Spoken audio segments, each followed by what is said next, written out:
Friends, ఎలా ఉన్నారు? ముందుగా అందరికి హ్యాపీ సండే. మేమైతే బెంగళూరులో ఇస్కాన్ టెంపుల్ కి అయితే వెళ్ళామన్నమాట. బస్ లో అయితే వెళ్ళాము. చూడండి, ఇక్కడ దిగేసి ఎంటర్ అయ్యామన్నమాట టెంపుల్ లోపలికి. నేనైతే చాలా డేస్ నుంచి అనుకుంటున్నాను మా హస్బెండ్ ఇంకా మా బాబుతో ఇస్కాన్ టెంపుల్ కి వెళ్ళాలి అని చెప్పి. సో ఫైనల్ గా మాకైతే కుదిరి వెళ్ళామన్నమాట.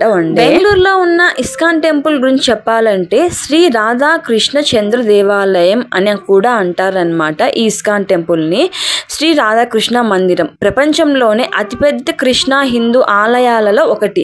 ఇది భారతదేశంలోని కర్ణాటక రాష్ట్రంలోని బెంగళూరులో ఉంది. ఈ ఆలయం హిందూ దేవతలైన రాధాకృష్ణకు అంకితం చేయబడింది. ఈ ఆలయం గురించి ఇంకా చెప్పాలంటే మే 1997లో బెంగళూరు ఇస్కాన్ ఆలయాన్ని భారతదేశ 9వ అధ్యక్షుడు శంకర్ దయాళ్ శర్మ ప్రారంభించాడు. ఈ సొసైటీ 1978లో కర్ణాటక సొసైటీల రిజిస్ట్రేషన్ చట్టం 1960 కింద నమోదు చేయబడింది.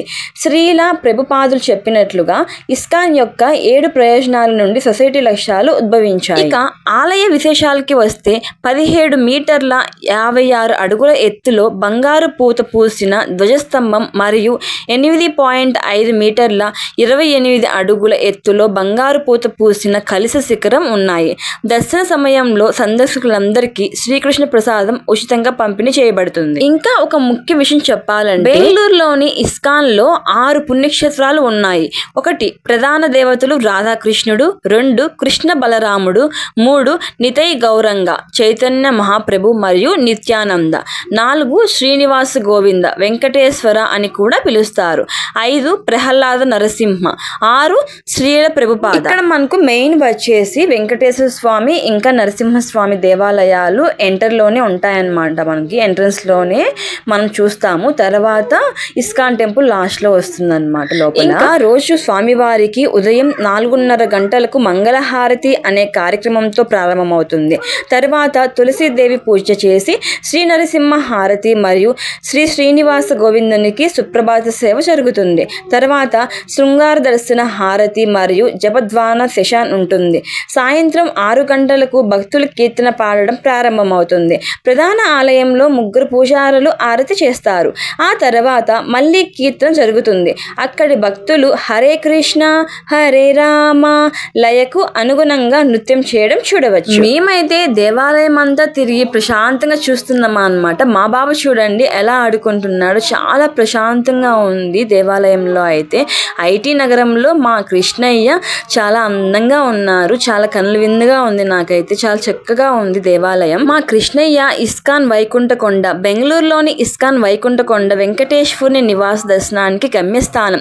ఈ రాతి ఆలయం సాంప్రదాయ శిల్ప శాస్త్రాల ప్రకారం లేఖనాలలో పేర్కొన్న విధంగా డిజైన్లు ద్రావిడ శైలిలో నిర్మించబడుతుంది. గర్భగుడికి 7 ద్వారాలతో సహా డిజైన్ మరియు సౌందర్యం తిరుమలలోనే శ్రీ వెంకటేశ్వర స్వామి ఆలయం నుండి ప్రేరణ పొందుతాయి.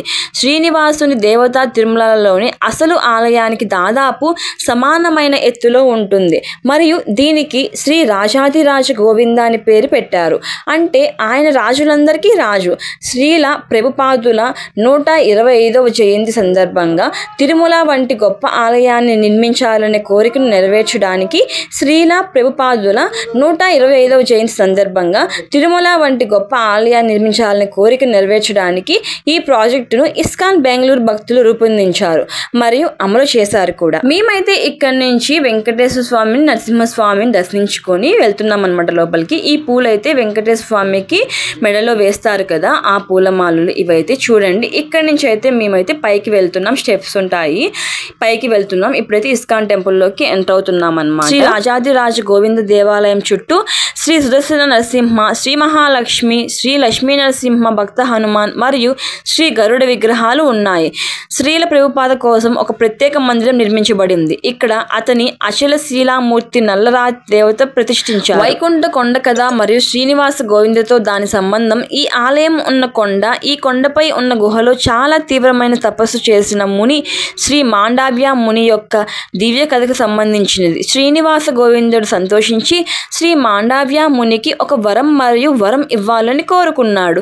కాబట్టి తిరుమలలోని యువరాణి పద్మావతిని వివాహం చేసుకున్న తర్వాత తాను తపస్సు చేసిన కొండకు వచ్చి విహారలీల లేదా హనీమూన్ చేస్తానని వాగ్దానం చేశాడు. ఈ పవిత్ర ప్రదేశం వసంతపురం అని పిలువబడింది. వసంతపురం అనే పేరు పేరు గోవిందుడు తన వసంత విహారం కోసం వచ్చిన ప్రదేశాన్ని సూచిస్తుంది. దివ్య ప్రారంభోత్సవం ఈ ఆలయాన్ని జూన్ 14, 2022న భారత మాజీ రాష్ట్రపతి శ్రీరామ్ నాథ్ కోవింద్ ఘనంగా ప్రారంభించారు.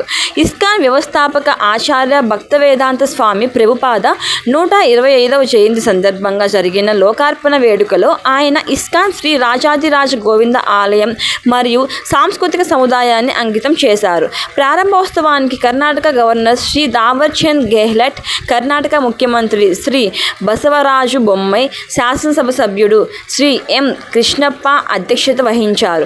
బెంగళూరులోని ఇస్కాన్ రాజాజీనగర్ అధ్యక్షుడు మధు పండిట్ దాస్ సమక్షంలో ఈ కార్యక్రమం జరిగింది. మేమైతే మార్నింగ్ 8 కంతా దేవాలయానికి అయితే చేరుకున్నామన్నమాట. మేము వెళ్ళినప్పుడు స్వామివారికి హారతి ఇచ్చి అందరూ భజనలు చేస్తున్నారు. చాలా సంతోషంగా ఉంది స్వామివారిని ఇంత దగ్గరగా చూడడం. మేమైతే ఎర్లీ మార్నింగ్ వెళ్ళాం కాబట్టి అంత క్రౌడ్ అయితే లేరండి, చాలా ఖాళీగానే ఉంది. టెంపుల్ అయితే ఉన్నారు కానీ అప్పుడప్పుడే వస్తున్నారు. మేము ఎంటర్ అయినప్పుడు అయితే కొంచెం తక్కువగానే ఉన్నారనమాట. ఇక మేమైతే స్వామివారిని దర్శించుకొని బయటకు అయితే వచ్చేసాము. ఇక్కడైతే చూడండి ఎవ్వరు లేరనమాట, అన్నీ ఎంటీగా ఉన్నాయి. అప్పుడే షాపులు కూడా, లోపల షాప్స్ ఉంటాయి కదా రెస్టారెంట్, అవి కూడా ఏం ఓపెన్లో లేవు. మేము ఇంకాస్త బయటికి వచ్చినప్పుడైతే ఇక్కడ స్వామివారి ప్రసాదం అయితే పెడుతున్నారనమాట. ప్రశాంతంగా అక్కడ కూర్చొని, పెద్ద హాల్ ఉంది కూర్చొని తినడానికి. మేబీ అక్కడ అన్నదానాలు చేస్తారేమో, అందుకని అంత పెద్ద హాల్ నిర్వహించారు. మేమైతే ప్రసాదాలు తిని మా బాబు కొంచెం సేపు ఆడిపించామన్నమాట. అక్కడే చూడండి మా బాబు అయితే ఆడుకుంటున్నాడు. ఫైనల్గా మా కృష్ణయ్య దర్శనం అయితే చేసుకుని ఇంటికి బయలుదేరారు. మీరు ఎప్పుడైనా బెంగళూరులోని ఇస్కాన్ టెంపుల్కి వెళ్ళారా? వెళ్తే కామెంట్ చేయండి ప్లీజ్. ఓకేనండి, ఉంటాను మరి. Bye bye, take care.